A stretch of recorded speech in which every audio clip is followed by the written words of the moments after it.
नमस्कार, रेशूज क्राफ्टी लाईफमध्ये आपल्या सर्वांचे खूप खूप मनापासून स्वागत। आज आपण व्हिडिओमध्ये पाहणार आहोत एक कांदा आपल्याला कसा निरोगी ठेवू शकतो। तर त्यासाठी मी इथे कांदा घेतलेला आहे। आता हा कांदा आपल्याला इथे सोलून घ्यायचा आहे। तर कांदा छोटा मोठा कसाही घेऊ शकतो आपण इथे। तर अशा पद्धतीने याला सोलून घ्यायचं आणि हे जे सोललेला जो हे पाचोळा असतो तो आपल्याला टाकून नाही द्यायचा। तर काय करायचं याचं पुढच्या व्हिडिओमध्ये मी तुम्हाला सांगेनच। तर आता अशा पद्धतीने हा कांदा सोलून घ्यायचा। त्यानंतर एका सुरीने हे जे वरचं टोक असतं कांद्याचं ते कापून काढायचं। त्याचप्रमाणे जो मुळाचा भाग आहे तो सुद्धा आपण काढून टाकूया। तर आता सुरीने काय करायचं या कांद्याच्या आतमध्ये असे काप मारायचे।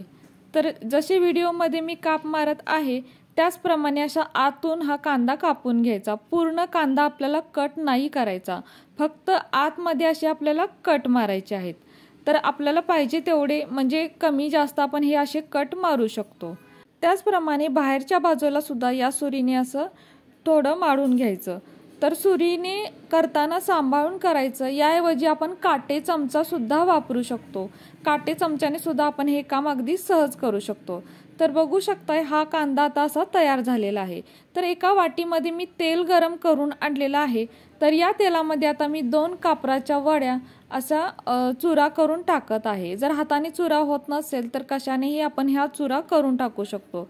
तसेच इथे लोबान, तर कुठे कुठे याला ऊद बोलतात तर कुठे कुठे याला लोबान बोलतात। तर थोडेसे लोबान सुद्धा या तेलामध्ये टाकायचं आहे। आणि लक्षात असू दे तेल खूप गरम नाही किंवा अगदीच थंड नाहीये, ते अगदी हलकं गरम आहे। तर हलकं गरम असतानाच यामध्ये कापूर आणि लोबान टाकायचं आहे आणि त्यानंतर चिमूट ते 2 चिमूट लवंगाची पूड टाकायची आहे। तर आता हे तेल अगदी कोमट झालेलं आहे आणि चमच्याने असं त्याला एकदम मिक्स करून घ्यायचं। तर आता हे तेल असं आपलं इथे तयार झालेलं आहे। आता काय करायचं जो आपण असा कट मारलेला कांदा आहे या कांद्यावरती हे तेल असं सोडायचं। तर पूर्ण या कांद्याच्या आतपर्यंत हे तेल गेलं पाहिजे। तर अशा पद्धतीने चमच्याने हे तेल या कांद्यावर सोडून घ्यायचं।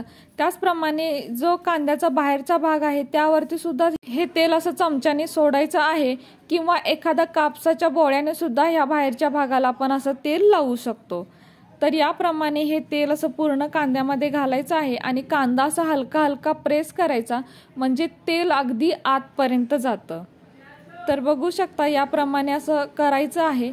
तर आता ही वाटी आपण बाजूला ठेवूया आणि काय करायचं एखाद्या प्लेटमध्ये असा कांदा हा ठेवून द्यायचा। तर यामुळे काय होतं घरात मच्छर, माशी, किडे येत नाहीत। खरंच आहे कांद्याचा वास, घातलेलं लोबान, कापूर आणि लवंगामुळे घरामध्ये मच्छर, माशा व किडे येत नाहीत। त्यांना या वासाचा त्रास होतो। पूर्वीच्या काळी तुम्ही बघत असाल कांदा कुठे कुठे दोऱ्याने टांगून ठेवलेला दिसायचा। तर हीच ट्रिक आता आपण इथे वापरणार आहोत। एका सुईमध्ये दोरा ओवायचा आणि खाली अशा 2 गाठी मारायच्या म्हणजे एक मोठी गाठ तयार होते आणि हा सुई दोरा आता आपण या कांद्याला ओवून घेणार आहोत। तर या पद्धतीने असा हा कांदा या दोऱ्यामध्ये ओवून घेतला तरीही चालेल। तर बघू शकताय इथे असा हा दोऱ्यामध्ये ओवून घ्यायचा आणि घरामध्ये आपण याला कुठेही टांगू शकतो। शक्यतो चौकटीच्या म्हणजे जिथून मच्छर, माशा वगैरे येतात त्या ठिकाणी आपण असा हा कांदा बांधू शकतो जेणेकरून हे मच्छर, माशा घरात येणार नाहीत, शिवाय किडे सुद्धा घरात होणार नाहीत। आणि हेच आपल्या आजाराचं मूळ कारण असतं, मच्छर, माशा, किडे यामुळेच आपण आजारी पडतो। तर निरोगी राहण्यासाठी असा कांद्याचा एकदा प्रयोग तुम्ही नक्की करून पहा। आणि फ्रेंड्स हा व्हिडिओ तुम्हाला कसा वाटला, जरी तुम्हाला कामाचा वाटला असेल तर आपल्या या व्हिडिओला एक लाईक नक्कीच करा। नवीन असाल तर चॅनलला सबस्क्राईब करा, सोबत बेल आयकॉन प्रेस करा म्हणजे मी बनवलेले असेच नवनवीन व्हिडिओ सर्वात आधी तुम्हाला मिळतील।